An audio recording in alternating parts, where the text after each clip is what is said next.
All right, what is going on, guys? It is Adam, aka Marf, and this is Marfoogle News. North Korea's new posters show heavy tanks crushing South Koreans.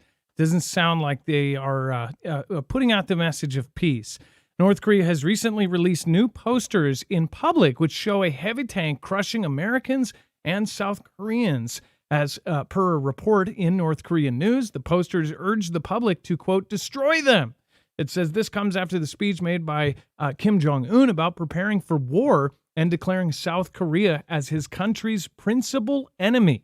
It says one poster states a large tank rolling over South Koreans with the text, "Let us destroy the U.S. imperialists and the clan of the Republic of Korea without mercy."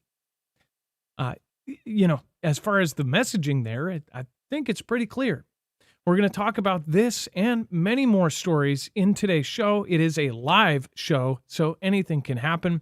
Just to give you a taste of what is to come, we're going to talk about North Korea firing more missiles. We're going to talk about China. Do they have the military power to invade? China rebuts Vietnam.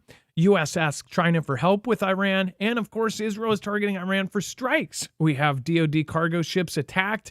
We have new U.S. strikes. And, of course, Zuckerberg raising cattle for the apocalypse. There's more to the story than you think. And then, of course, 65 POWs shot down in Russia. Ukrainian wins Miss Japan. Don't know how, but again, that happened. U.S. new tallest building. You will never guess where it's going to be. Absolutely just crazy. And then the details of cryogenics and alligators surviving under ice. So it's going to be a packed show. Stick around. Do not leave.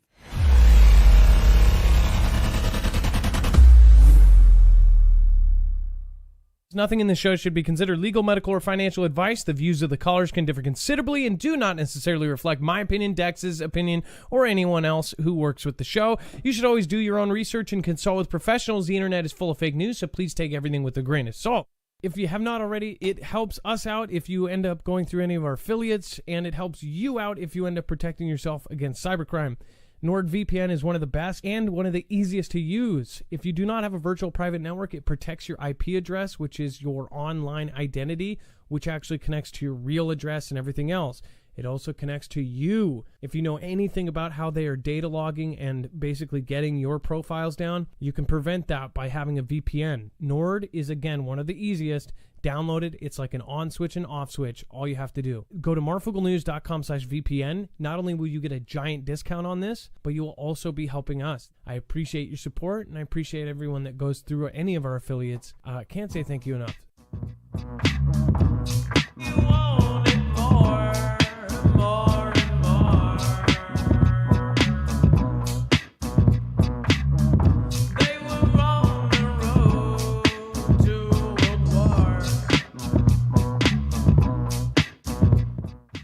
All right, what is going on, guys? It is Adam, aka Marf, and this is Marfoogle News. Today, we have a ton to go over in a short amount of time, so remember, you can find every single article, tweet, video, picture, document over on marfooglenews.com. Not only that, you can find all of our affiliates. Anything that you see as far as product goes will be on the right side of the page. Those products we handpick. Most of them we have been affiliated with for years. They are items that we not only believe in, but also believe will help you save your life or make you more comfortable through a disaster. As far as the links, every source for every single article, tweet, video, picture, document is right there on the website, so you can find it, and it is easy to navigate. Just look for today's thumbnail, and you will find today's show. Today's show is titled, "This Will Start It All," and, of course, we'll talk about all of the last events from the last 24 hours. Let's bring in my co-internet brother, Dex James. What is going on, and how are you doing today? Well, hello, Adam, and hello, Foogle fam. I'm doing just fine. Now, I just did a sell video over on Marfoogle News about the Brendan Kavanaugh situation. I just found out about that yesterday. I cannot believe that. Brendan Kavanaugh, essentially a very big YouTuber pianist that plays piano all over the place, and he goes to public places. He's in Britain, and he plays boogie woogie. Not the craziest thing, right? He's just a really good musician. Well, he ended up getting videotaped by Chinese TV. Chinese TV ended up getting videotaped in his YouTube video. It turned into chaos. Essentially, they said, you can't have us on video. It's our rights, and we do not allow you to share our image. He's like, we're in Britain. They're like, doesn't matter. We don't want you sharing our image, and we'll take legal action. He's like, what legal action? It's a free country here. We can videotape whatever we want, especially in a public place. You're videotaping me, I'm videotaping you. You don't want to be on the video? Walk away. It gets even crazier from there. If you haven't seen that video, you can go to his original video, linked on that video again. But what's even crazier is not that, is the response. Now he has been hit twice on that video. They are trying to take that video down, which is nuts because he was in the framework of his country. He was in the framework of being right. He was in all of the right framework to being completely legit, completely legal, and still the whole country, it's an international incident now. They may actually get that video taken down, which is absurd. Those people, the 6 people with the Xi Jinping television, how would they even do that? That's insane. They might be just doing it like, I don't know. Maybe they'll end up paying him or something, saying, hey, here's $1 million, take the video down and let's just be quiet. Who knows? But he's being a hard ass about it and saying, nope, I'm not taking it down. As far as the North Korea aspect of all of this, so Dex, as far as the new poster, let's see here. We've got a picture of a side-by-side here of the old poster and the new one. And the old one is, I honestly thought that was the new one, but it's kind of almost funny. The old one has like a Harry Potter gremlin or something, or a bank gremlin under it, but the new one is this one on the left. The new one not only has, it looks like an American, but also a Korean, and it essentially says exactly that, right? So not too much creativity. They changed the background. Looks like they just kind of, somebody Photoshop edited it. And this is like getting put out officially, right? They couldn't even come up with a new image, right? But I guess this is like their brand. Our tank's rolling over you. Even though all of these countries have advanced jets and advanced gear. They used to have missiles in the background. Now they have jets. So I guess I wonder what kind of jets those are pictured in the background. Dex, did you notice that they put jets in the background now instead of missiles? Yeah, I see that. And then also the fact, like you said, like this is not the best of Photoshop. And this is the country that just said they developed hypersonics. And we're supposed to believe that this is the best they can come up with for their new war poster. But it is. I guess they put it out nonetheless. Maybe they thought it just said everything it needed to say many, many years ago when they created the first version of it. So why not just revitalize it a little? But a lot of creativity went into that one. I think the old one, right? The missile here, it's like, oh, we roll over your missiles. You know, your missiles are toy missiles, break like toys. Like, it's just weird. It almost looks like it's AI generated, but the older ones are from 2017. So I highly doubt that. The new one looks like they just put contrast. They painted over it or something with Photoshop or Sketch, and then put some stickers in the background. It almost looks like they put it in Dolly or something and then said, hey, can you change this and put jets instead of missiles and put a couple people. I mean, what is this guy doing? That, I don't think that's what you look like when you're getting run over by a tank. But you know, I guess, I don't know. Let me, I guess that would work. Yeah. I guess the tank also has hops because it looks like he's standing up. But yeah, very freaky. Just a quick reminder, make sure to go over to marfuglenews.com/friends. All of our wonderful mods, again, have great channels of their owns. And then, of course, if you haven't checked out, we have great creators down there like Wages World, Trinity. They just did a really, really awesome thing. So make sure to go check out everything they're doing. Ilea, RJL Harris, Rip Curl Readiness, Lisa R. Hall, wherever you are, Jammer1, Gem, CJ Blaze, Chance Paladin, and Bones. Great content. So go over and check all of their channels out and all of their creations. Chance, of course, has books on Amazon. Some are photographers, artists, all sorts of great stuff over there. So make sure to go over and check that out. All right. And then From North Korea to North Korea. Let's talk about how they fired several cruise missiles into the sea after destroying peace symbol. The peace symbol, of course, we mentioned this yesterday, was the statue that signified reunification with South Korea. If you remember, it was the giant concrete statue. It was about 100 feet tall. It looks like two angels holding a ball in the middle, and the ball is supposed to be Korea. Well, they demolished that, essentially telling the public, there's no hope anymore. We're going to war with these guys.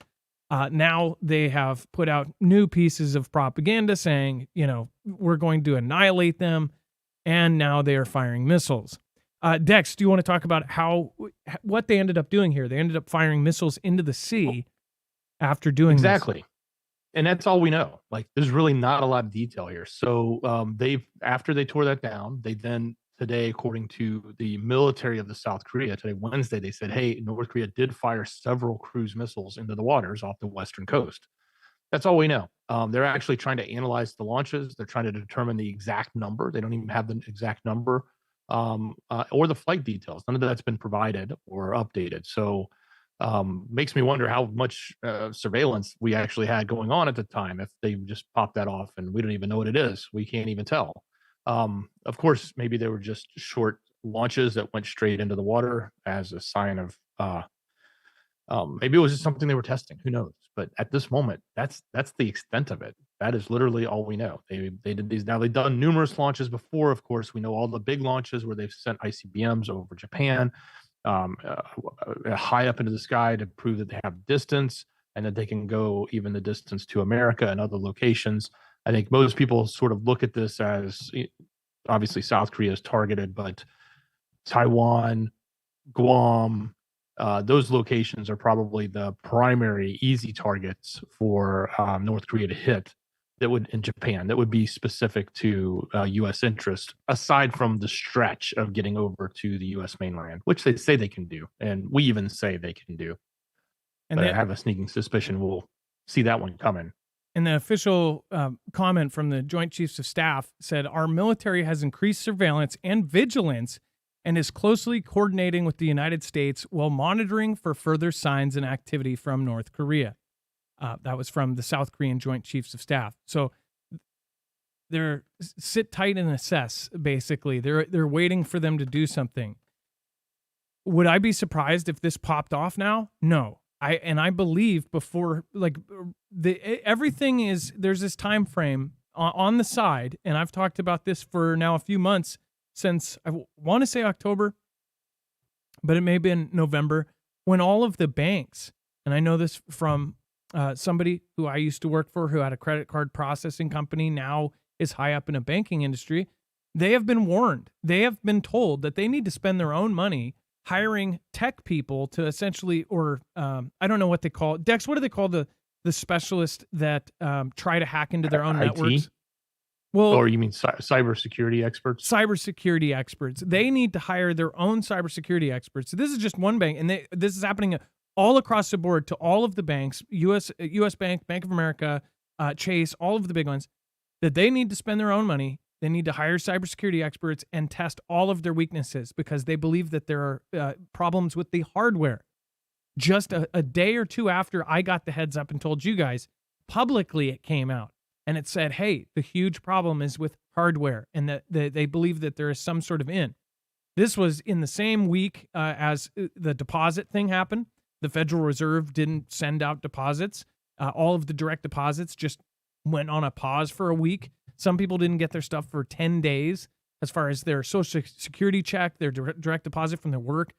It's like, they're not going to pay your late fees for your rent, but that's what happened. And it was all the way up to the Federal Reserve, which runs all of them, right? So like with this, do I think it's going to pop off? They said from that period to March of next year is when they need to be extra vigilant. Would I be surprised? Look at the time frame of when we're supposed to pick our new prez. Look at the time frame of how everything is unfolding with the caucus and everything else that's going on. I would not be surprised at all if something popped off with North Korea. And I would not also be surprised if a three-letter agency or some secret agency had something to do with trying to get that going. As far as this goes, a lot of people don't realize how close we are to war. Most of you do. All of you are in most of the same boat. But normal people, they're just trying to do their 9 to 5 and rinse and repeat, and they're not really trying to think about this. Us, we are trying to not only prep for this, but we're also not trying to be, sideswiped by it. So we'll see what happens there. Speaking of which, Terrible Truth says intimacy with Jesus Christ is our best prep, spiritual first, then physical. Terrible Truth, thank you for the support, and thank you for supporting Independent. I agree. One of the big things is that mentally we need to prepare for this kind of stuff because people aren't. And people are, I guarantee you, when this all goes down, all of these people, all of our friends and family that have called us crazy for years or rolled their eyes when we say that something's going on, those are the same people that are going to be knocking at your door. And it is frustrating to say the least. Same people rolled their eyes when I told them, I said, hey, there's, CV is going to be a big thing. I said, you should get extra stuff. You should get extra food and water. And they said, oh, yeah. How many things have we seen? H1 this, H1 that, bird this, bird that, pig this. I said, no, this is different. I guarantee it. And of course, everybody rolled their eyes. And then when it happened, whether it was orchestrated or not, it closed down the earth. This next thing is a world war. It's time. It is the turning point. Everything is lining up, including financial, the debt, all of the world, as far as our adversaries building their militaries. It's all happening right now. And then China doesn't have the military power to successfully invade Taiwan, at least the majority of 52 U.S. experts said in a survey. I don't know what again, I'm like, what? But it says that a new survey of leading experts from the U.S. and Taiwan cast doubt on China's ability to invade Taiwan with its current military strength. The survey released on Monday by the Center for Strategic and International Study gathered opinions from 52 U.S. experts in November and December last year. These included people with extensive experience in the U.S. government, academics, and think tank experts who had testified in Congress before. It said only 27% of them said that they strongly or somewhat agreed with the PLA had the might to pull off an amphibious invasion, per the report. A deciding factor for many of these experts could have been the belief that U.S. military would directly intervene in such an attack. An overwhelming 96% of U.S. experts were completely or moderately confident that if China invades Taiwan in the next 5 years, the U.S. military would intervene to defend Taiwan. So, Dex, they're basically saying this is on the basis that the U.S. will come in as hero, right? What if this happens before the admin change, right? What if we go, oh, well, we're going to sanction them first? Well, I think the flip side is what they're thinking. So while they think that because of U.S. intervention, that would prevent them from being able to actually invade, they said more than likely they will see a blockade, both military and port. And they think that is probably more realistic, that China would go around and do a inspection squeeze at every port in the waters, forcing a stop flow of all of their flow of goods and services by sea, and then have to do something else, maybe a blockade. I don't want to say the Q word, the quarantine is what they would call it, to stop traffic, air traffic, so that basically the island becomes isolated. And that would be the precursor. That's what most of these experts suggested that they were saying is, hey, we don't think that he's going to be successful in just a flat out invasion because the U.S. will get involved. They're instead going to do a blockade, encircle everything, close them off, and squeeze them out so that they then have to join. And that would at least be the precursor to invasion. And then they all also agreed, Adam, they all also agreed to say, hey, we think that the U.S. would even intervene should that blockade happen. So all of those things are going to turn into kinetic activity. Yeah, it wouldn't be none of them have a kind of peaceful resolution. Kay Parker Fraser says, hello, Adam, Dex, Jay, mods, and family. Blessings and love always. Well, thank you, Kay, and I appreciate that. Much love to you and yours, and thank you for making it to another show. And before we move on, I do want to remind you guys we are independent. One of our really, really big recommendations as far as being able to protect yourself is an EMP shield. One of the biggest events that we have been talking about for years, and many in our niche have said that they believe is one of the most probable, is an EMP. An EMP would not actually directly take lives, so many adversaries look at this as a favorable option if they were to take down the US. As far as an EMP could take down our grid, and they say that 90% of us would perish in the first year if we had our grid taken down.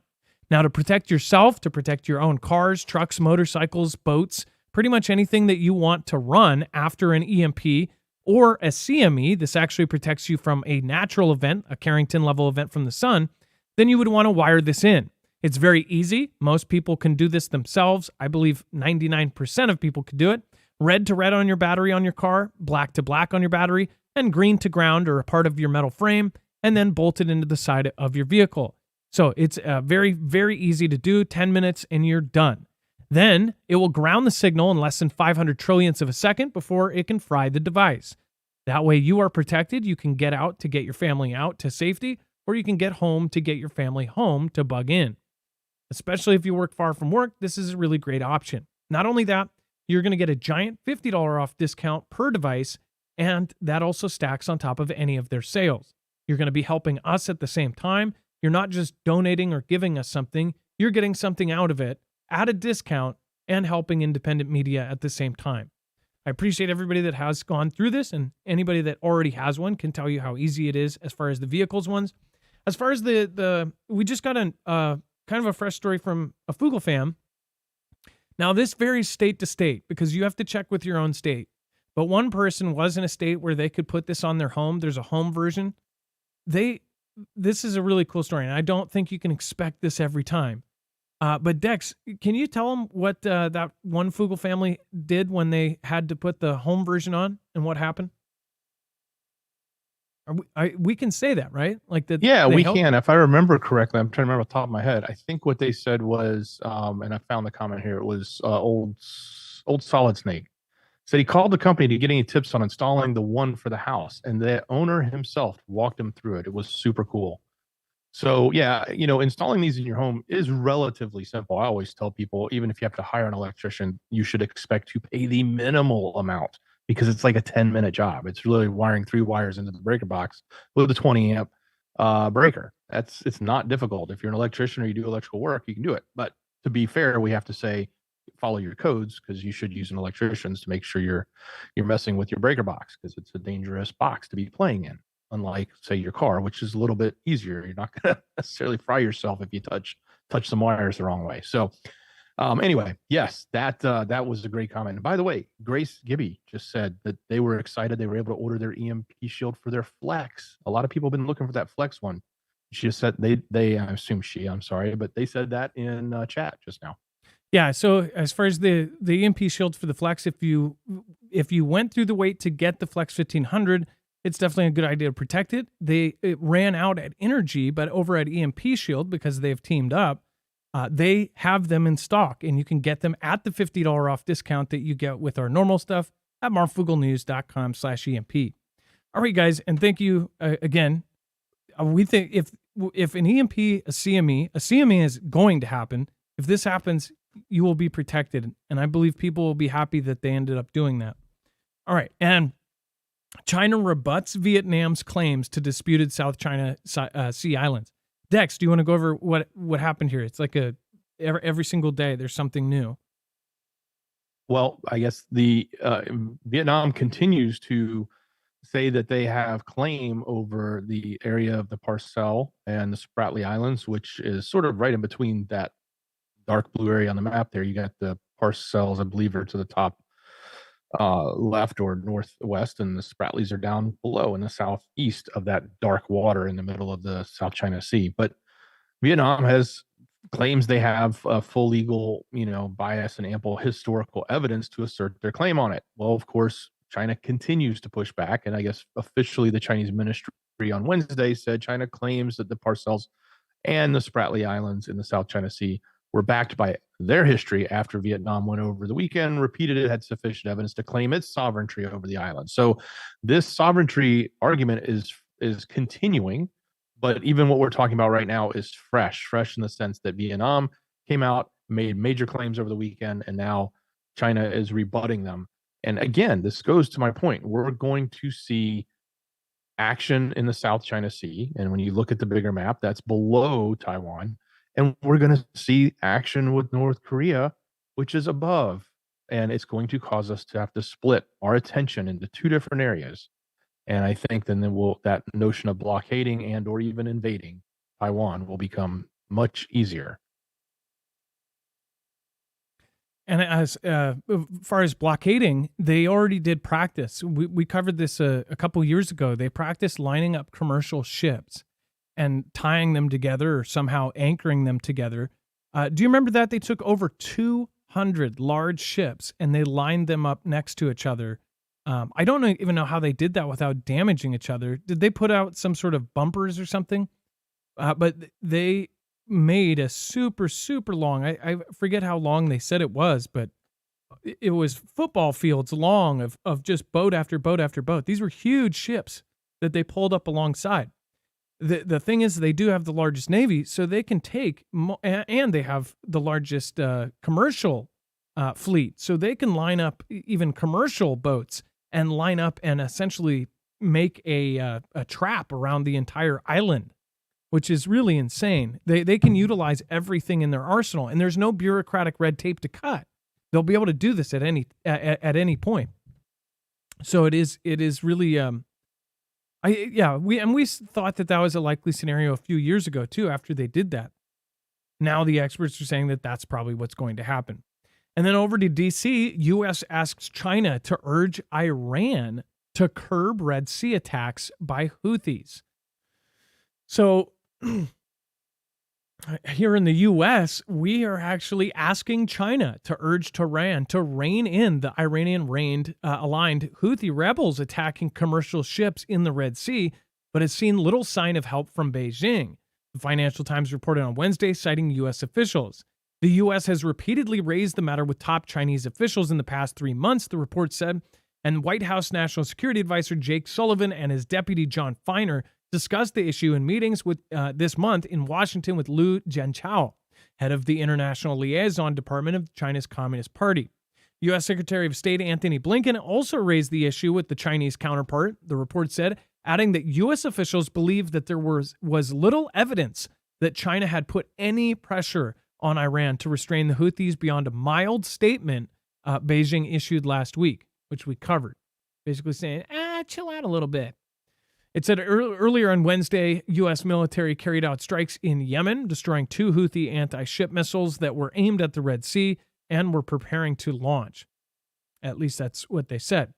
And then on Monday, U.S. and British forces carried out a round of strikes in Yemen, targeting a Houthi underground storage site, as well as a missile and surveillance capabilities used by Iran-aligned group against Red Sea shipping. The Houthi attacks have disrupted global shipping and have stoked fears of global inflation. They have also deepened concern with fallout from the Hamas war could destabilize the Middle East. As far as the attacks that are going on, there is a completely other story than what the public knows. What is going on at the very top levels of this is probably just as shady as this Jeff DeWitt call that just happened. I want to point that out. This whole Jeff DeWitt and Kari thing that happened recently, which you guys asked me last night, somebody commented, and I did not know at that time. I don't think, Dex, you knew about it either at that time. But both of us, of course, today, that hit me like a truck. Like, that story, which we talked about over on Marfoogle News on that last video, that is how they all talk. That is how it is happening at the top. And remember, there are these slimy, shady people that are in charge of huge issues. And they do these slimy kind of deals with every country. The slimiest people are the ones that travel all the countries. Have you noticed that we have used car salesmen traveling to every country? Like, they just named 2 of them. What was that? Antony Blinken and what was the other one in here? Jake Sullivan. Like these guys are the slimiest of the slimy because they're able to deal with all of these different cultures. These are the people that can sell ice to an Eskimo. These are the people that can bold-faced lie to right to their face and say, "Oh yeah." And these are the guys who have the authority to essentially do all these shady deals. This is my opinion. This is, again, I'm not trying to get political or anything else, but just in general, politicians, they're all like Jeff DeWitt. Jeff DeWitt isn't, I bet Kari is just like that. People are going, oh, she's so, great. She has her own agenda. They all do. She might have turned down a few $1 million. And I bet out of context it wasn't going to be a few $1 million. It might have been a good job at somewhere. And if she said $2 million, they would say, well, we can give you 300,000. We don't know. But either way, it probably would have been more reasonable. Who knows? But as far as they probably would pay billions to not let T-Man serve again. But as far as all of these deals that are going on right now, think about this in the world specter of things, about what is happening with these other countries. There's shady deals going on every single day. As far as China isn't, their ships are largely untouched. It's most of these other ships that are. Iran is working with China. Iran is working with Russia. So they don't have motivation to go in and stop this unless it affects them heavily. And I think that they have motivation and an agenda to allow them to screw up our shipping, our economy, our everything. What, Dex, do you agree on that or disagree? No, I certainly agree. I just find it, it's just kind of odd that we're asking for their help, right? Like all of a sudden we got to put them in a position where we think that, they're the saviors. I don't know. It's crazy. And then over to Iran, it is now a, quote, legitimate target for Israeli missile strikes, senior minister says. If you can't see, and this is a senior minister, if you can't see where this could go south, then I don't know what to say. By the way, thank you, Big Vic. Thank you, Marf, Dex, and Mods for everything you do. Well, thank you. And then I knew when I saw 10 memberships. Genius by birth. Thank you. Always gifting out memberships to other people. Thank you. I appreciate that. Genius by birth. Meet Pablo 007. Thank you for being a member for 6 months. A shout out to the mods. Sorry, guys.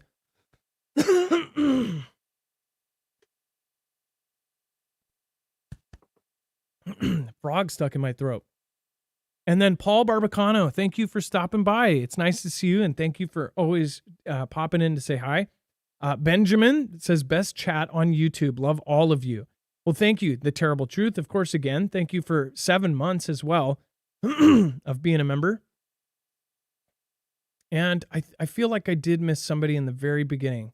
But I will. Oh, Mars World 369 says, yo, let's get this party started. Mars World, thank you for, of course, showing up to all of the chats. Thank you for being here for many, many, many shows. I appreciate you, and thank you. But this minister is saying that Iran is a legitimate target. If their peers agree with this, this is another open door right into World War III. And of course, there's a bunch of these open doors where we're like, oh, that could lead to World War III. This could lead to World War III. Well, that's because World War III is on the horizon. We're already in it. That we're in the cyber and communications and espionage phase of World War III, but we're about to be in the hot part, and it's all going to most likely line up with different political events and other things, geopolitical events around the world. Dex, they're saying that now it's a legitimate target if Israel goes to conflict with Iran directly. Doesn't that mean we do as well? Well, it certainly means that the Middle East will explode into a hotbed of activity, given the fact that Iran isn't just in their country; they are spread into all the other countries with their networks. So, but these are some pretty bold statements. But if they legitimately say, "Hey, we're going to start targeting them," and now, mind you, we've seen a lot of one-off cases where you sort of guess it was probably Israel doing it, but excuse me, your cough is contagious. But we've seen these suspicious explosions and things happening at different bases or different nuclear sites there, and a lot of I don't know that Israel's ever come out and outright publicly claimed it, but a lot of people just sort of assumed that that's what it was, or at least the underword was, hey, they were doing it. But if we get to the point where it's open season for missile launches that are landing in Iran from Israel, that totally changes the game. And by the way, this isn't the most extreme. There was a statement that was repeated for now the second time from the Israeli Heritage Minister Armachi Ayahu. I'm totally butchering the guy's name. He said that they should actually use nukes, and I'm assuming he means tacticals, on the strip, which is like right there. It's like in their homeland, so to speak, next door. So there's been some pretty harsh statements coming out from those sides that are extreme and will make, if are true, or if they are things that are going to actually happen, would just completely change the game of what's going on in the Middle East. So it cannot even imagine them using a tactical in the strip. But this seems a little bit more what we're talking about on this current one with this other minister saying, yes, missile strikes are on the table or should be legitimately on the table in Iran. That will change a lot quickly. Now, I want to point out is coming up in the show, which if you're here right now and you're about to leave, I would not. There's a video from a Fugel family member. We actually got a video a couple days ago to marfugelnews.com/playmyvideo. And again, if you have a video to submit, go right there and submit it. But somebody just submitted a second video. The first video was of tanks on a train by Houston, north of Houston, Woodlands area, I believe it was. And now we have a video. Was it at Beaumont? Beaumont Port? The first video, the expectation was they were headed towards Beaumont in that direction. And now this video is claiming that it's more than likely those tanks because it's in Beaumont and it's at the port. And they're all desert painted tanks. So you can put two and two together here with what's going on, what's being said, what the movements are, where they're moving money right now, and of course the statements by all of the Middle East countries. It looks like everything it's a powder keg. It's about to be lit. So we'll show you that video here in a minute. So stick around, do not miss it. And Carol, thank you for 7 months of being a member. Marvin Dex, thank you for all your hard work. Well, thank you. And then Helen Miller, Adam Dex and Mods and Fugel Fam, you are all awesome. Blessed to be a part of the family. Mrs. M. Helen Miller, thank you so much. I appreciate you. And we're blessed to have you as well. All right. And then 2 U.S. flagged ships with cargo for U.S. Defense Department come under attack by Yemen's Houthi rebels. So yet another strike against our ships. These are flags that are clearly marked as U.S., and they were just attacked. It said that the 2 American flagged ships carrying cargo for U.S. Defense and State Departments came under attack by Yemen's Houthi rebels. Now, this is also a big deal. How did they, I don't know if they knew what was on this, but it says that they were carrying specific cargo, right? It says the attacks on the container ships Maersk Detroit and Maersk Chesapeake further raised the stakes of the group's ongoing attacks on shipping through the vital Bab el-Mandeb Strait. The U.S. and United Kingdom have launched multiple rounds of airstrikes seeking to stop the attacks. Meanwhile, Qatar, one of the world's top exporters of liquefied natural gas, or LNG, warned that its deliveries were affected by ongoing Houthi attacks over the conflict in Moss. It says in the strip, Danish shipper Maersk, in a statement to the Associated Press, identified 2 of its vessels affected by the attacks as the U.S.-flagged container ships Maersk Detroit and Maersk Chesapeake. It said that the U.S. Navy was accompanying the ships at the time. So what I find interesting is they were actually being escorted when they got attacked. So they didn't care that the U.S. Navy was right next to it. They struck it anyways. Well en route, both ships reported seeing explosions close by, and the U.S. Navy accompaniment also intercepted multiple projectiles. Maersk said the cruise ship and cargo are safe and unharmed. So what they're saying is they were attacked, they had missiles flying at them that the U.S. ships intercepted and stopped the attack. But they didn't care that those Navy were there, and maybe that was the point. Maybe it was to push the buttons.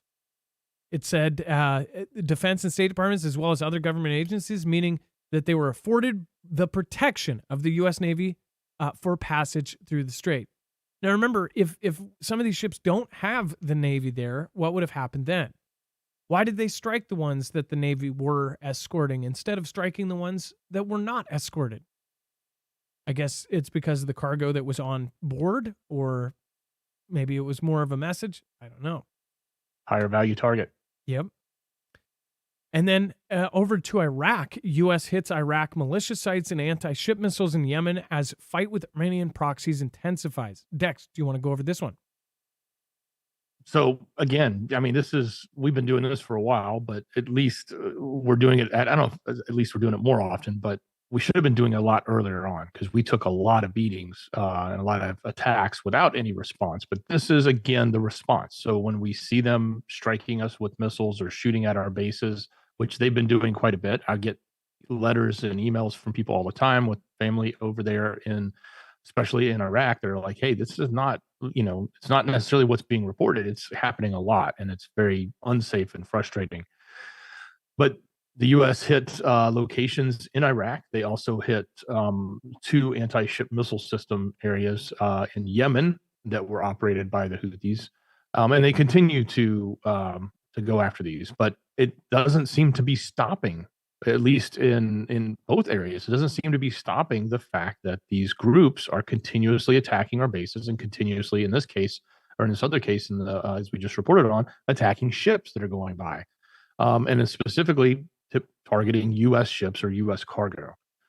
So, yes, we're striking, but what we're doing just doesn't seem to be making a dent, so to speak. Nothing is stopping. It continues. We said we went in and barraged Yemen not too long ago. We did multiple strikes to take out their ability to hit our ships. And what did they do?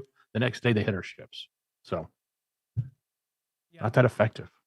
Yeah, it's not helping too much.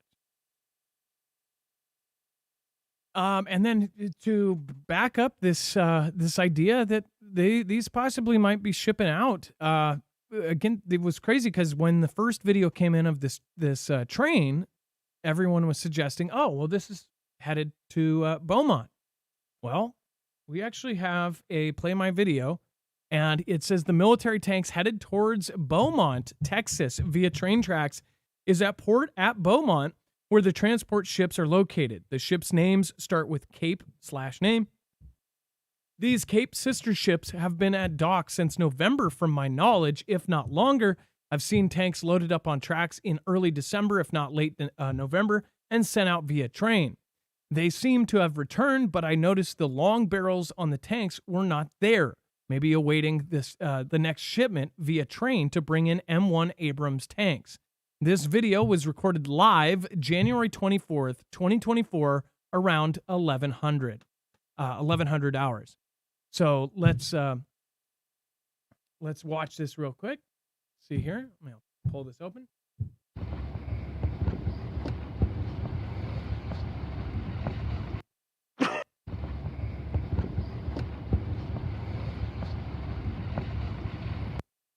Fire.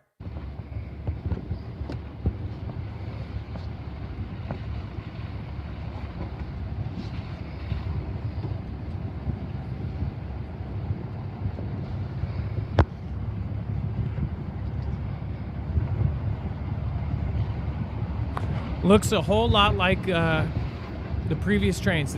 These are all heading out, guys.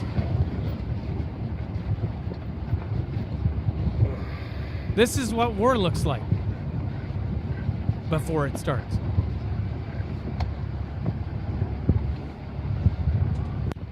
And one thing to point out is this is Foogle fam that is taking it upon themselves. These are public areas, public spaces.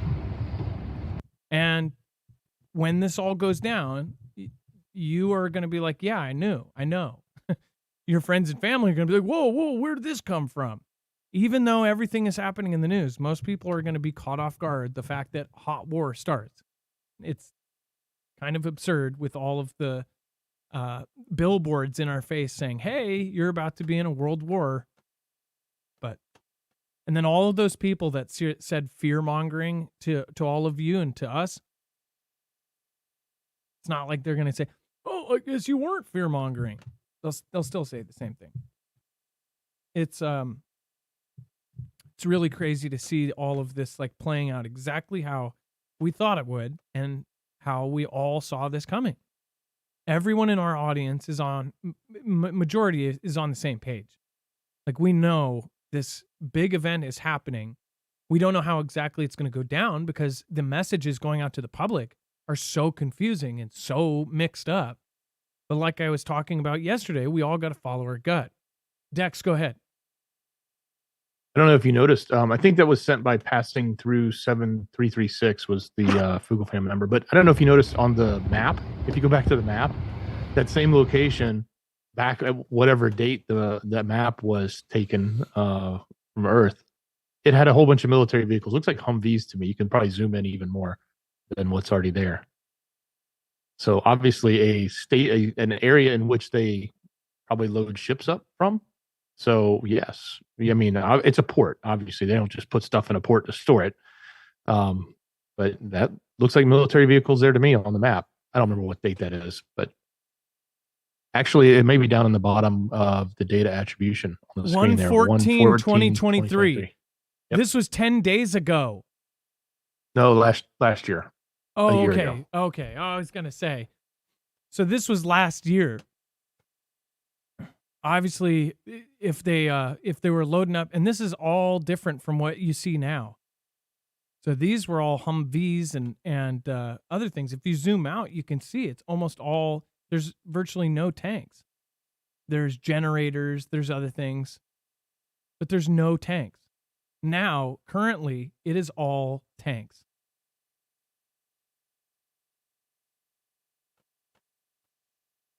Yeah, there's no tanks, none. And that video he said, that's a lot of tanks. And we saw it on the train when it was heading in North Houston, heading there. It was a lot of tanks. Same place. You don't see a single single Jeep, single anything. It's all tanks. Thank you for sending that in.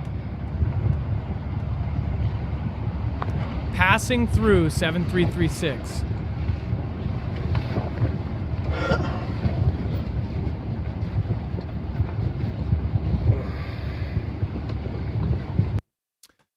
And so thank you, passing through 7336, I think. 7336. Thank you so much. And I appreciate that.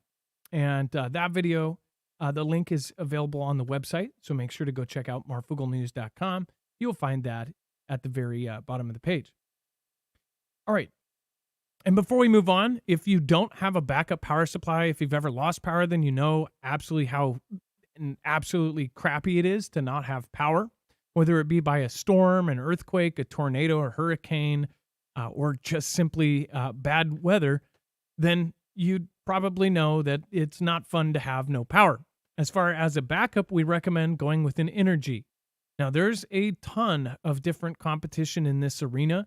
The reason why we choose Energy, and we believe that you should wait for Energy, again, these are made in small batches.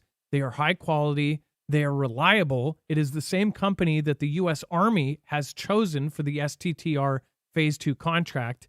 They are actually ordering these, which you can get yourself. You can get the same one that they're shipping out, the Flex Tactical.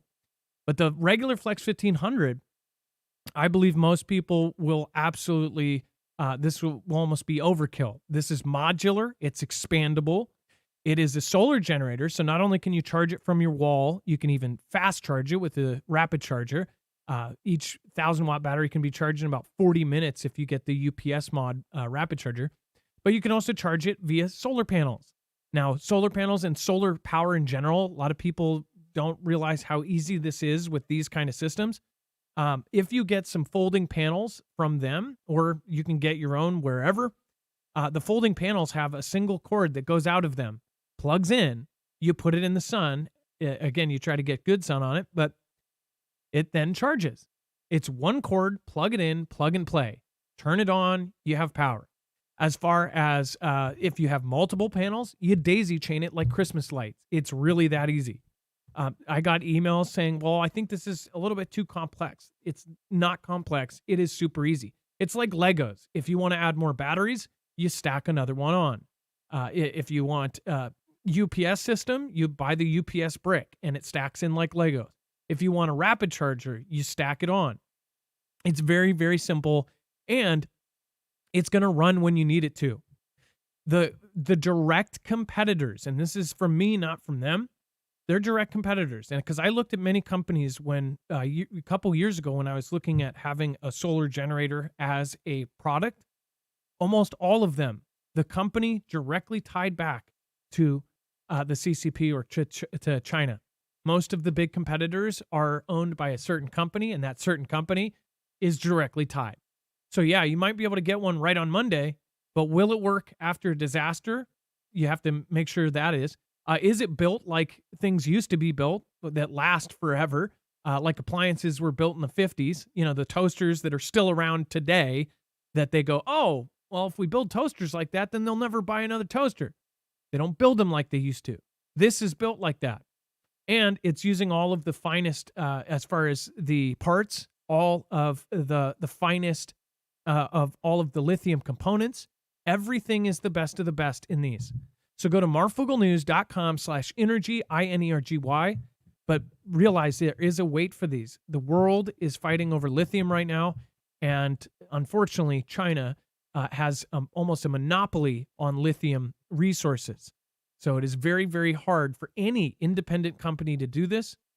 They are not only doing it, but they have also now won the Army contract. And as far as that goes, the Army doesn't care about price. They don't care about this. They don't care about that. What they care about is if it will run when they want it to run. When they push the power button, will it turn on? So that says a whole lot about the quality of this product. Marfooglenews.com/energy, INERGY, and make sure to use the code Marfoogle. Not only are you going to be backing yourself up and have power when you need it, they're quiet, they're silent, nobody's going to hear it from 3 blocks away, and you won't have to deal with gas stations in an SHTF scenario if they even work. So again, marfooglenews.com/energy, INERGY.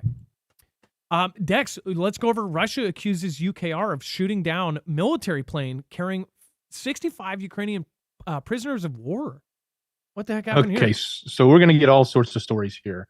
There was supposed to be a scheduled event where they were going to perform a swap, some POWs, and this was supposed to happen, and it didn't happen. But in the process, this plane was shot down, and Russia is claiming that when the plane was shot down by UKR, that was the plane carrying the 65 POWs on their way back to Ukraine.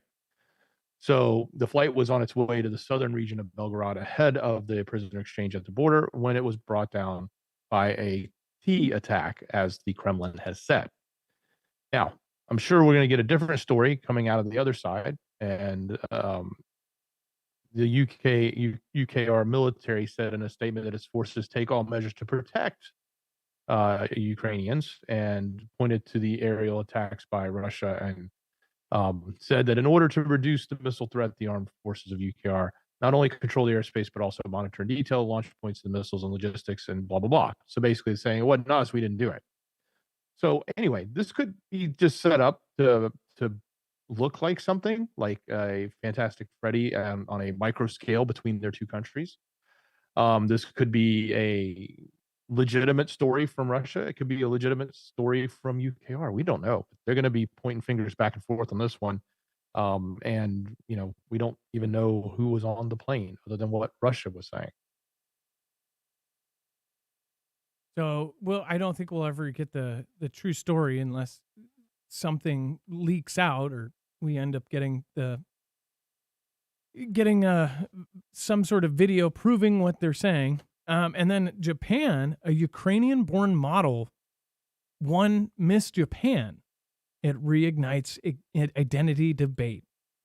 So how does a Ukrainian model win Miss Japan? That's the question. This is very odd. It says the 26-year-old model who was born in Ukraine, moved to Japan at the age of 5, was raised in Nagoya. She is the first naturalized Japanese citizen to win the pageant, but her victory has reignited a debate on what it means to be Japanese. While some recognized her victory as the sign of the times, others have said that she does not look like what Miss Japan should. Well, I guess this is the weird part about this is, was this on purpose? Now, Japan just recently went to Poland. What was it, Poland? Or they actually said to Ukraine, they said, oh, well, we'll help you out. That they're showing their support for Ukraine. And then they end up doing this. Is this some sort of PR stunt to show their support for Ukraine? When you have the miss of every country come to, the bigger events, it's like, oh, this is Miss Japan. It's a Ukrainian woman. It's odd. I don't think it's ever happened before, in fact. Even though she's lived there since she's 5, she's not even from there. She's actually from Ukraine. Even if she spoke fluent Japanese, she's not Japanese. So how is she Miss Japan? And this kind of stuff is happening all the time now. They're blurring the lines between. It's like they want to celebrate all sorts of cultures, but at the same time, they want to delete others. They want to mash everything together. And no, certain people are allowed to be proud of their culture and their background and how they grew up, but others, the complete opposite. You can't say anything about it.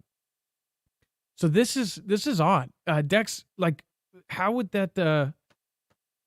I guess why? Look, I'll leave the identity debate to the Japanese. That's their problem. It's their country, right? But I when I looked at this, and I don't call it a problem. It's their debate to have if they want to have it. They actually did have a recent, maybe back in 2015, Miss Japan who was biracial, but on one side of the equation, I think her mother was Japanese, and the father was, they say, African American or from African descent. But nonetheless, that's the debate for their culture. But the oddity that we just had Japan in NATO countries, meeting at NATO, meeting in Poland, talking to about UKR, talking about supporting Ukraine and everything that's going on with the conflict and the war there. We even called it the Japan NATO. I think was the we kind of jokingly said, "Hey, look, it's Japan NATO," because they're there. And then boom, Miss Japan is Ukrainian. I don't know.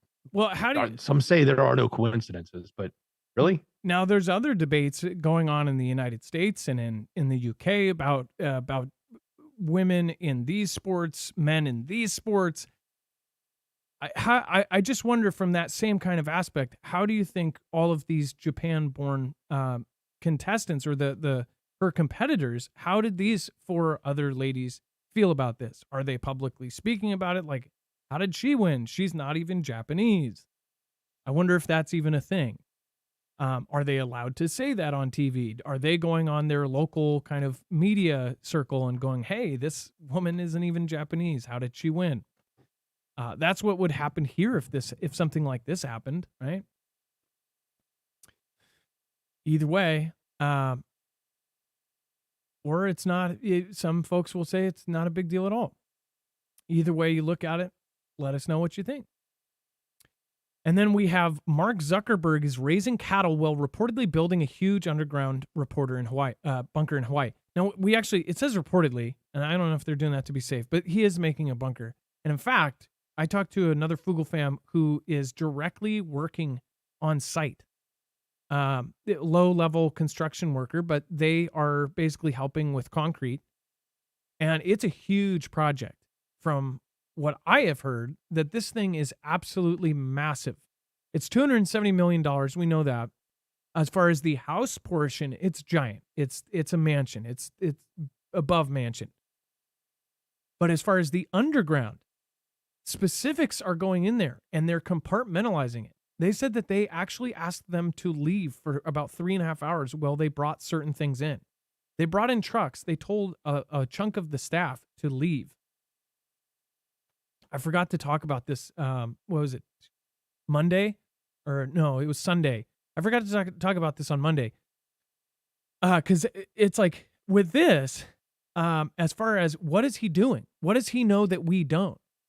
What is he loading into this thing that he doesn't want general kind of staffers to know about? That's what I want to know.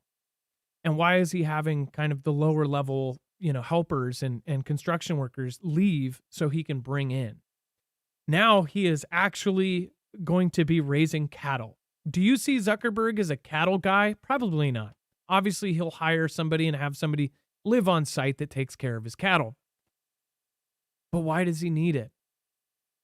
Is this because of something in the future that is going to happen? He knows in the next 6 years, like President JB said, that by 2030, we want to make it so where if you want to eat meat, it will be something extremely special. That everyone will be limited to 8 ounces of steak. This isn't a joke, or 8 ounces of meat in general. Dex, do you remember that where JB said in a speech, basically talked about where they would like to be and the possibility of in the future, you may have an 8-ounce steak as a burger a month. A burger a month. Yeah, it was really low. Whatever it was ridiculous. It was 8 ounces. It was all part of limiting the amount of cow emissions. I think is what or cattle emissions that they were talking about. But look, hey, Zuck's not just raising cattle, dude. He's raising Wagyu. Okay, he's feeding them macadamia meal and having them drink beer so he can produce the most, perfect cattle meat or Wagyu meat possible. And he's growing everything on his land. He's making the whole thing. He said each cow eats 5,000 to 10,000 pounds of food each year. So that's a lot of acres of macadamia trees they had to plant.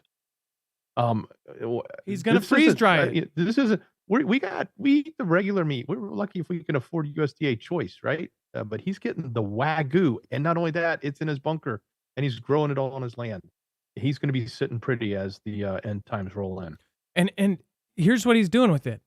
So even if you have to preserve food for a very long time, if you're the rich elite, you get the best of the best. I think he's going to take that cattle, he's going to raise it, he's going to end up taking those cattle, taking that Wagyu meat, the finest meat of whatever, and he's going to be freeze drying it and adding it to his stores. He's freeze drying that Wagyu meat. So even if he does have to eat freeze dried food, it's going to be the best of the best. Now, freeze drying, obviously, it preserves almost all of the flavor and a lot of the nutrients. We've talked about this because we represent with Harvest Rate. What he is doing with that, I think he's raising these cattle because in an apocalypse, the cattle won't be doing any good. If above ground, if he's down in his bunker, what is he going to do with cattle? These are before the apocalypse. He's going to grab that meat. He's going to end up raising these cattle, taking that meat, and he's going to freeze dry them. I already know. And I bet you in the future, mark my words, they're going to find out that they are freeze drying and that he's doing all of this stuff. It's going to end up leaking out somehow, or his friends or family or somebody's going to say something about how he's now picked up freeze drying. Why? You know the people he talks to. You know the people he's connected with. You know that he is involved with the most important people in the world. He's the top of the food chain of Facebook, for gosh sakes. One of the most powerful companies in the world, or Meta now. You think he's doing this for no reason? What about all of the other people that are just magically leaving all their stuff, building bunkers? We just found out another person is building a bunker, and it's a very, very connected rapper. It's not Jay-Z. It was somebody else, and they're building a huge bunker. And this is a rapper that not too many people, talk about, but it's one that is extremely well connected, that has president friends. And when you see, it's like you won't see this, famous rapper or musician doing it, but you see this one who's less famous but more connected doing it. It's like, why is this happening? They know something is coming. Dex, go ahead. Speaking of rappers, KT Cleans a Lot says, "I'm not going out there with apocalypse cows." New line for your song. Going out there with the apocalypse cows. Sharon Davis, all this military might be used against us to keep us compliant. Well, Sharon Davis, I think you probably said something you probably don't even know how true that may be. All of the replacements they've made in the military is insane. Old Church Radio, thank you for subscribing. And as always, if you subscribe during the show, of course, we shout you out. We thank you. I thank every last person that ends up joining our show. You guys are more than a sub to me. Every person here, I really, really appreciate everybody that's not only been here for a very, very long time, but I also appreciate the people that are trying us out as far as you don't know us from Adam. No pun intended. Inquiring Minds, thank you for becoming a member. And Kara Few says, hey, you guys, I'm still here watching and sending love and prayers for you all. Well, thank you, Kara Fuse. And we knew you were there. Thank you for popping in. And I know that everybody's really busy right now. But yeah, the finest meat in the world. Zuckerberg's going to have freeze-dried Wagyu. That's my theory. And then Oklahoma, the new tallest building in America has been proposed. Not New York or Chicago, but Oklahoma. Now, why would they put it in Oklahoma? Just to zoom out here. Now, we could pull up the new Navy map, and that might have something to do with it. I don't know. What do you guys think? They're going to put possibly the tallest building in America right center dab in the middle of the country. Why would they do that? Is this a PR thing? This is going to be over $1 billion building. There's no price on it yet, but the tallest building so far in America is over $1 billion.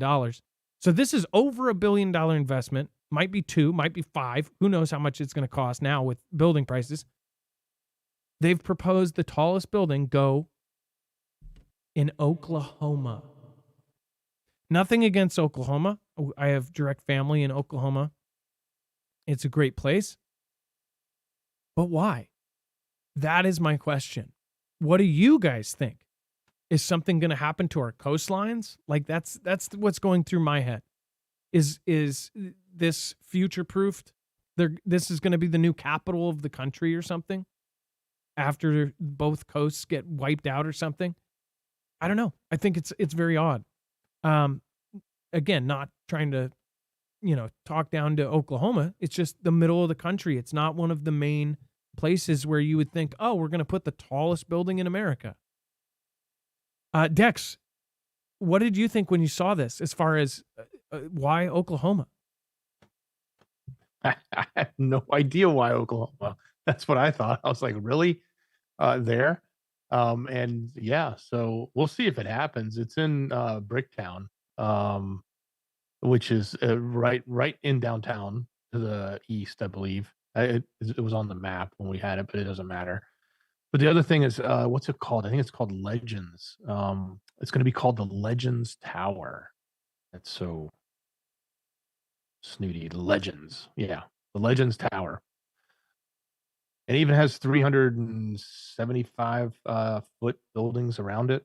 So, but yeah, it will stand pretty tall and it'll stick out like a sore thumb in Oklahoma City. Somebody made a good point. Plenty of tornadoes in Oklahoma. Yeah. How is this thing going to be built with all of the tornadoes they have there? This must be some next level stuff if they're even proposing it. They must know that, Oklahoma can have some really, really insane tornadoes. Somebody said it's beautiful. Oklahoma, when I went to Oklahoma, that was the first time I got bit by chiggers. They ingrained, I walked through a field with shorts on, and I quickly learned about those things, and they are absolutely nasty. But when I was there, it was super hot. It was like 98 degrees. It was just uncomfortably hot, but it was beautiful. But it felt like everything was, I felt like where I was, it was really brown. Everything was burnt. So I probably don't have a full enough experience of it. I also want to point out, so look at how the city is built here. This just reminds me because how I was going to point it out quite a few stories ago on the Iran story.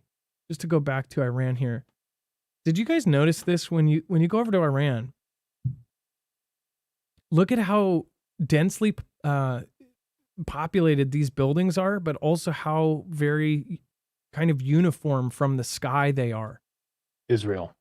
Oh, is that no, okay, so that's Israel. So I just noticed that wherever this is, look at how crazy close all of these buildings are. Like it's actually it looks cool. And then you see and you go, there's trees everywhere. I was kind of surprised by that. In between every road, you can't see the roads because they're covered in these trees. I bet this area is really pretty. But did anybody else notice that when we were looking at this? Look at how packed in everything is. Well, Dex, what is the population of Israel? Must be I wonder what it is per square foot. Like how many people do they have packed into these areas? 9.3 million. Wow. Wait, that's not that much. That's the population of New York. Huh. Well, it's definitely it's crazy how uniform the buildings are. All right, and let's see here. Let's do a quick roll call. We've got a lot of great people in chat. Revan, just like ants. Yeah. American Argonaut, it's basically New York City. Yeah, exactly. Where do the kids play? There was a couple parks in there. I saw I didn't see any baseball fields though. I was looking. It's smaller than the size of the U.S. state Massachusetts. Wow. So yeah, they're packed in there. Texas Hill Country, what's going on? We've got Honey Draskell. We've got Genius by Birth from Idaho. What is happening? Let's see here. Let's put that over here. And White Horse, what is going on? We've got Chewy Weather from Oregon. We have Shastina, California. We've got Colorado in the house. We have St. Louis, Missouri. Judy Bira, thank you for being here. Sissy Jean. We've got Tiff from Oklahoma. Pina Perspective. Howdy, Fugalonians. And Judy Bira, I also remember, thank you so much. I appreciate your support. And Jet, thank you. His Real Lights, Daniel Sen, Terry Snyder. We've got Mandy May, Ohio. Robert Arias, SoCal. Beer Juice from Minnesota. We've got Winging with Ethan. Gas Electric, Briar Patch is in the house. We have Kristen Ober from West Palm Beach. We have Paul Barbacano. I don't know if I'll ever move to the East Coast, to be honest. But who knows? You guys might have we don't have the Cascadian. You guys have some sort of nuclear tsunami or something. Mello from KC, Kansas City. What is going on? Or KCMO. What is that? Is that that's not Kansas City, is it? Kansas City, Missouri? Missouri. Yeah. Mofa, Colorado, Mr. What's going on? Bobby Birch, Lord Andrew. Thank you for those of you that are watching over on Twitter. I appreciate you. NJM, like Mello. NC Girl, we've got from North Carolina. We've got Canada. Las Vegas, Thomas Trevino. I never see Vegas. That's, Dex, have you noticed that? I do roll calls every show. I never see Vegas. Let's see here. I love the mountains in Utah. Mello, Missouri. Yeah, sometimes the abbreviations get me. Hey, Marf, hi from Georgian Bay, Canada. Nice to see you. Magnus Rhythm from Antarctica. Deborah Thompson from Texas. And Randy Man, thank you. Thank you. And everybody who made it. Mr. E. Nana Tech 9 is from Kansas City. Yes, he is. Peanut Perspective, Oklahoma and Virginia representing. And KT Cleans a Lot from the kitchen. Don't get me canceled here. Skyson and Western Kentucky, thank you. Manhattan in the desert. Hey, thank you guys. And Foggy West, Texas, thank you guys. Lisa Douglas, Iowa, and everybody else that is joining us from around the world, thank you. I didn't see any in Australia. I know we've got folks from Australia here. Normally they're very, very vocal about their representation, but Mello says, love you guys. Hey, thank you. Thank you for watching over there. I appreciate that. And then Michigan, inside the deep freeze ambulance, where Brits go for life after death. Dex, what the heck? Okay, so we've all probably heard of like people being frozen after they and suspended after they've perished, and some their whole body, some their pets, some their head. This is a really fascinating article for the people that want to know what actually happens to some of those elites that do it, or those who save up all their dough, or maybe buy a big fat insurance policy to pay for their chance at coming back to life in the future when medical doctors figure it out. What I thought was really interesting is the actual process that you have to go through, and or what they do to the body. Now, I don't think this is a good thing to do. I think when my day's done, I'm done. I'm out of here. I don't really want to come back. 100 years from now, and somebody revives my body. It's just not for me, but it may be for some people. But look, they literally will take, obviously you can't do it to someone who's alive, so they have to wait till the moment they perish. And there's some challenges, because when you start to die, certain things start decaying in your body at that time. Doesn't all happen at the same rate, but as soon as you are declared legally perished, they then put you in an ice bath, and they put this cardiac thumper on your body that continues to beat your heart. And then they put a ventilation mask on you under this water to keep oxygen flowing into your lungs. And then they pump you with heparin or something else, and they monitor your temperature. And they've got to get you down to a frozen level, but that's not frozen, that's just above freezing, to cool you off and get you ready for transport. Fascinating. Then they have to transport you to the city township in Michigan, and maybe it's in the UK. Maybe it's not Michigan here, but I actually know it is Michigan here, because I remember looking it up on the map. There is a Michigan here that has this cryogenics lab in it, and they transport you. So you have to get transported while you're in this water bath. Of course, you're perished, but this heart thing is pumping your chest, and they're pumping air in and out of you. And then they bring you into a facility, and they do something called a vitrification. The simplest way to think of this is they're basically putting antifreeze in your body. They're going to take all of the liquid out and pump this special liquid in, because when you get frozen, if you have the natural liquids that we have in our body from our blood and the water that's in our cells, it will turn into ice, and it'll actually damage the tissues. So they go through this long process, keeping you cold, but also changing out all the liquid in your body for this quote unquote antifreeze. Then they put you in this controlled cooling environment, where they then drop you down to this crazy temperature, like 200 degrees below Celsius. And then they put you in this tank. And the tank you see on the screen is this giant cryo tank full of liquid nitrogen, and you're suspended in there.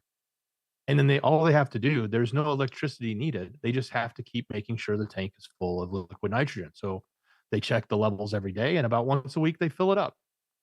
I never knew this is what happened. I just knew at a surface level, yeah, some people get frozen, but that's the process. So if you think that's interesting, it's not for me. I don't think, I'm kind of curious. Is this something you guys would want to do? But my personal beliefs don't really jive with this theory. But by the way, they said they've been doing this for many, many years. Obviously, we've heard about it for a long time. They also said that the technology has come a long way, as they predicted back then it would, where they're getting to the point where they're starting to see the light, if you want to call it that, pun intended, I guess, on the techniques that would work to start regenerating cells and doing, with things like stem cell research and all the other crazy research and 3D printing of biomaterials and things like that, where they think it's not that far off, where we could take a deceased person and bring their body back to normal temperature and pump it full of the proper fluid and revive it, and then of course restore whatever ailment caused that person to perish, so that their body would actually function. That's the task they're trying to accomplish. Think about this teamed up with Neuralink, being able to download your brain. In fact, you could take, this is so crazy to think about where the future may be, and I bet you this is going to spur the inspiration for other movies. We've already seen in fan fiction of cryogenics and coming back to life. And one of my favorites is Idiocracy, where they freeze him and he comes back to the America, and it's so dumbed down that a wrestler is the president. Got to watch that movie if you haven't already, because it's eerily accurate. But as far as with this, it's like with Neuralink, these real things that are happening right now, you may actually be able to come back.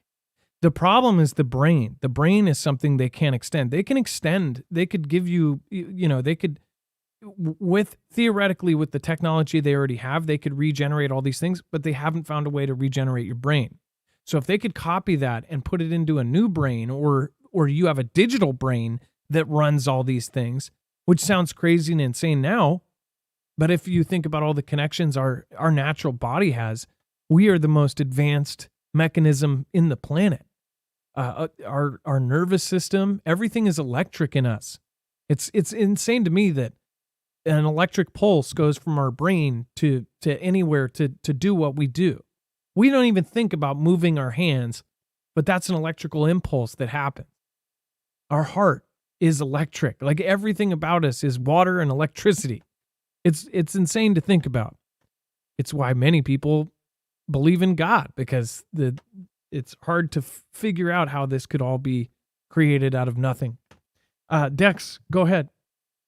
I just wanted to add the date. It goes back to 1976 when the first person at this, I think this particular location was actually frozen. So that's how long they've been doing this. This is not new. But what is new is a lot of the tech that they're talking about that they thought would happen back in 76.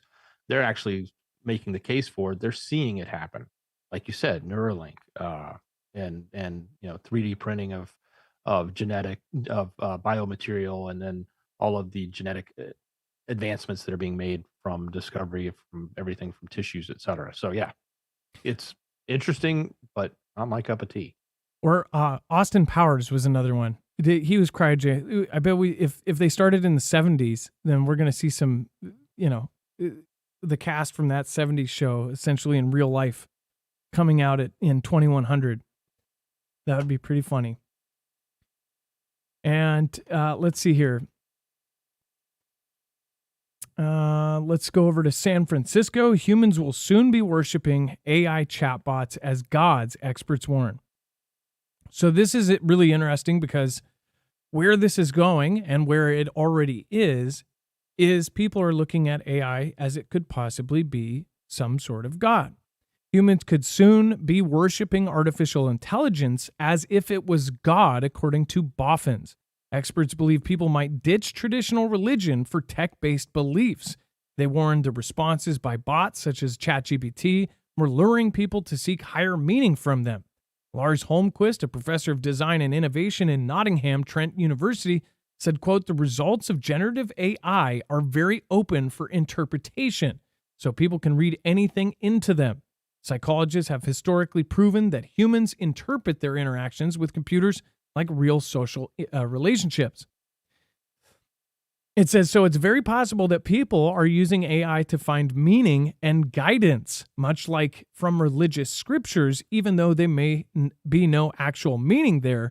They have also been examples of people interpreting AI chatbots as being conscious, which they most definitely are not. At least that's what this says. It says this raises very interesting theological issues for those who believe humans are a unique creation. It says there are already 6-foot robot priests delivering sermons, such as the Mindar robot, which lives in the Kodaji Temple in Kyoto, Japan. In 2015, tech boffin Anthony Lewandowski founded the now closed Way of the Future, which aimed to build a super AI bot for followers to worship. There is also transhumanist movement who believe that in the future, AI may resurrect people as godlike creatures. And those who follow the singularity want man to merge with tech, turning people into human-machine hybrids, which kind of fits perfectly into this whole cryogenics thing of freezing yourself and coming back later, and possibly freezing yourself with a Neuralink, downloading your consciousness. They're actually doing this right now. They're downloading people's consciousness, and they're experimenting with this. We've covered where they're figuring out or trying to figure out ways to do it. It says others believe that large language models such as ChatGPT are becoming conscious, or will do in the near future. Google software engineer Blake Lemoine lost his job in 2022 after claiming that Google's AI chatbot Lambda was self-aware. Claims that Google said that they were wholly unfounded. Lars added the power of systems such as ChatGPT could result in people treating them as if they are living, which could one day lead people to worshiping them. He added, I think at the moment, the role for AI and robots is more as an aid to existing religious organizations and churches, much like commercial companies use AI to understand and communicate with customers. I have not heard of any worship of software entities yet, but I would not be surprised if it happens in the future. I wouldn't be either, and especially if you have somebody who's, or even, gosh, if AI gets to the point where it's well spoken and charismatic, say, and AI makes up a certain theory that everybody believes and gives people hope of something else, that could totally see that. I mean, a regular guy who was not that smart got a bunch of people to take their own life because they thought they were going to fly up to an asteroid when it went by and go up to their leader.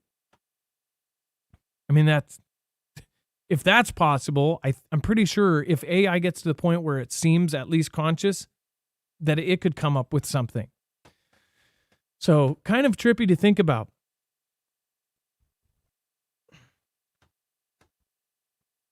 Now, just a little house cleaning. Somebody made a pretty rude comment there a second ago. I just want to point out, so if you don't like the show or don't at all see the work that we put into it, it's voluntary. You don't have to watch. In fact, I think pretty much everybody here is here voluntarily. If you don't like this content, if you don't like it, agree with it, you don't like me, you don't have to be here. And that's one thing that I never really got. Is there's I think there's 3 billion YouTube channels out there. And if you choose to spend your time here, why spend it complaining or worried about what we're doing when you could be somewhere else, doing something fun? That's what I don't understand. All right. And Texas alligators in Texas, North Carolina, still alive in iced over ponds thanks to their danger snorkel technique. Alligators in Texas, they were built different. It says that we bundle up, but this is what the American alligator does, a park employee said of the creature's winter habit. In the wintertime, see you later alligator takes on a whole new meaning. Following a particularly frigid bout of weather, an alligator of Gator County in Beaumont, Texas, was found with nearly its entire body frozen in water, but it was still breathing. Gary Siraj, the alligator park's owner, shared a video of the submerged alligator on TikTok, giving viewers a glimpse into the rare sight. It says, quote, "You guys want to see something really cool? We all know what alligators do during the summer and spring," Siraj says, "but what do they do in the winter and how do they survive?" The camera then pans to the gator, who is floating below the iced over water with just its nostrils poking through a small hole in the ice. In a viral video of the same alligator shared by Gator Country employee Eddie Hannert, says, "We bundle up, but this is what the American alligator does." So he knew he was going to freeze last night. So what he does is he went and found him a nice comfy spot, stuck his nose out of the water, and let the ice freeze around his nose. Basically, this alligator froze with its nose sticking out, and it's able to actually basically freeze itself, just like we were talking about with the cryogenic freezing. One even crazier part is that they're looking at animals like this, and this is how they could actually come up with a way to do this. Now, obviously, humans and alligators are not the same, but this is what gives scientists inspiration to do this kind of stuff. They say, if the alligator can do it, we just got to figure out how they're doing it and figure out a way that we can do it. Obviously, they think that they already have, cryogenics is the way that's going to work, but who knows? There might be something in the future that changes that. I think it's fascinating that there are all walks of life that can live and survive through some of the craziest things. As far as there are animals that technically live forever. There's certain sea animals that actually perish, and then their cells then regenerate and create a new version. One of them, I think, the longest living thing, it technically lives 5,000 years or something because it recreates. I think coral was another crazy one or something like it. And then there was a lot of animals on the list that were sea life. But there are other animals like birds and bugs and things like this that can be completely frozen. Dex, isn't it frogs that can be frozen and then after so much time they can come back? There's also fish that can be as And well. we used to, yeah, I remember doing it with fish in school. You would, what was it, liquid nitrogen and goldfish or something? Oh, is that possible? So you could freeze a fish and then bring it back. And we did. I remember doing it in science class. I wonder if it will ever get to the point where if somebody's healthy and living, could they cryogenically freeze themselves without dying and saying, "Hey, I want to be this age, but I want to be at this age in 2100 or something." You know, like basically it would be like traveling to the future. In 2100, you would say, "Hey, thaw me out in that," and then bring you out. Why can a goldfish do it and a human can't? I wonder if something like that, could that be possible? Pretty nuts. Dex, did you know that alligators could do this and freeze and just come back like nothing? Like, are they sitting there the whole time just stuck? Are they awake? Or do they go into some sort of slumber? This is news to me. For starters, I didn't even. Well, I guess I should have known Texas had alligators because they do. Part of Texas is up against that swampy area over there. But I think I jokingly saw somebody in chat say they should have alligators over in the other side of Texas on the river, and people wouldn't be crossing. But yeah, I always think of alligators down in warm water, warm areas, Florida, southern Georgia. We don't have them up here in northern Georgia, but southern Georgia and you know South Alabama, places like that where there's swamp areas. You have Louisiana, obviously. You don't really think of freezing water there like you do up north in the Midwest or Chicago or somewhere. But yeah, that's new to me.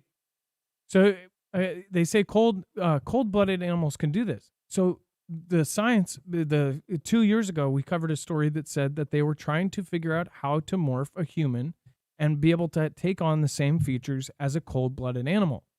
And they found some sort of connection where they believe that they could technically do it in some sort of fashion, but it might, kill you at this point.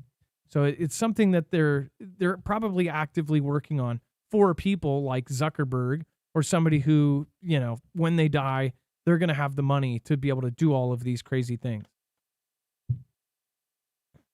Cancer, that's one thing I don't get, is why all of this advancement and, we still can't beat certain cancers. Like, and we're getting more cancers, like more cancers are popping up, weird ones that are obviously environmentally driven. Just recently, they had record breaking amounts of people getting new cases of cancer. And they don't, connect that to anything that just recently happened. I don't get it, but what do you do? And before we go anywhere else, if you do want to get your own freeze-dried food like Zuckerberg, this is one of the more affordable ways to do it. You may not be able to get Wagyu beef and raise it yourself, but you can get a awesome food supply at a huge discount. Go to marfooglenews.com/prep. You can get a huge 3-month supply at a giant discount. Not to mention, there's the 1 month as well. You can go for a 72-hour kit. These are all really great to have in an emergency, whether it be a storm or an earthquake, a hurricane, whatever it may be, or SHTF. You'll have extra food. If you have a big family, you'll quickly find out that freeze-dried food is not cheap. The whole process to do it takes time. It takes expensive equipment. And it takes packaging, all of that. And it is not cheap. It's about 3 times as much as a normal food would be. So again, if you want the most affordable route, this is it. We have different recommendations for different things, but this is definitely ours for bulk and affordable. Go to marfooglenews.com/prep. It will last 25 plus years. That's the awesome part. Just add or cook in water, and it brings it back to life with almost all of the flavor and almost all of the nutrients. marfooglenews.com/prep. Dex, do you want to let people know how do we get to the website? And before you do that, I do want to say a big thank you to Kimbria. Thank you. Beer Juice says, we'll cancel it comment. Okay. Beer Juice, hey, thank you. Badger One. Now this is hot. Tell them this is America. And then Badger One, we came, we saw, and we were not impressed. Ha ha ha. Beer Juice, booyah. We've got Scooby-Doo Right, Michelle K, Skyhouse, thank you. And of course, NC Girl, thank you. Robert49, appreciate you being here. And then Beer Juice, thank you for gifting out subs. Dex, how do people get to the description nowadays since they've made it hard? Well, look, if you're on a desktop, it's pretty simple. Just hit the description, which is down below, and you can find that first link. It's called show notes, but I know most of you are probably watching on your mobile devices. So turn it tall, and you might be able to see the description and expand it and hit that show notes link. Or just remember marfooglenews.com. Type that into your web browser. It'll take you to our website.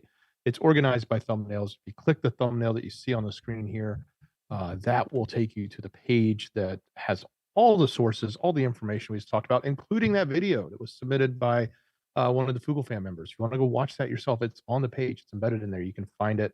It's all there. And also, if you missed the show we did earlier on news, go to our website, marfooglenews.com. It'll be the thumbnail right to the right of it, and that will, or right below it if it's on your phone.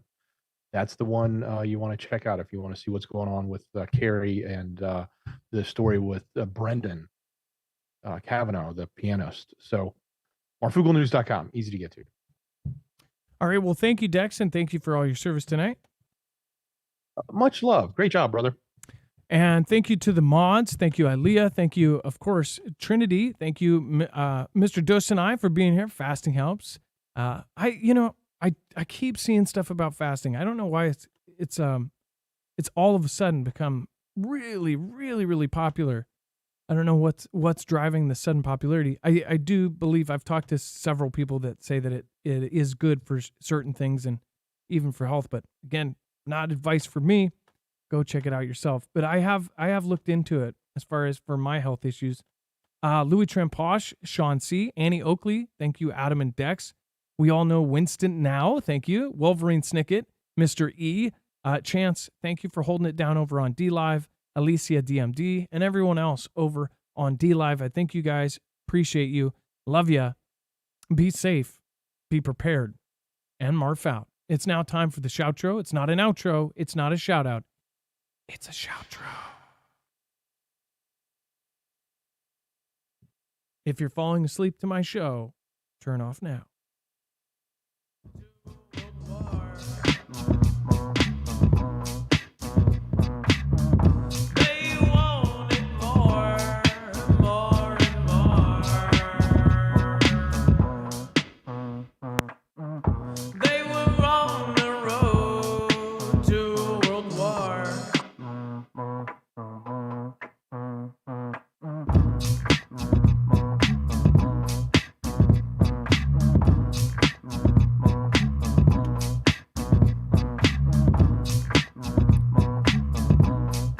Thank you, Neil Nelson, Sharon Davis, thank you so much. Kara Fuse, I appreciate you. Helen Miller, Big Vic, thank you so much. Genius by Birth, I believe you are number 2. Thank you so much. You and The Terrible Truth, thank you. Appreciate you, Paul Barbacano.